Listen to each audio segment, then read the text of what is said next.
বৃষ্টি বাদলের দিন সমাগত, এখনই উপযুক্ত সময় গাড়ি পলিশ করিয়ে নেয়ার। আমার সামনে গাড়িটা দেখতে পাচ্ছেন, এটা কাটিং পলিশ চলছে। এরকম কার এক্সপার্ট বিডিতে আমরা সাধারণত দুই ধরনের পলিশ সার্ভিস দিয়ে থাকি। একটি হচ্ছে কাটিং পলিশ, আরেকটি হচ্ছে kit polish.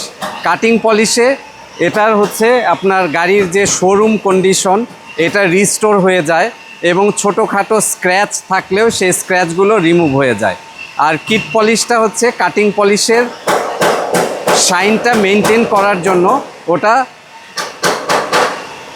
Cutting পলিশের shine maintain করার জন্য পলিশিং ওয়েক্স দিয়ে কিট পলিশ করা হয়ে থাকে। আমরা সাধারণত দুইবার রিকমেন্ডেড করি।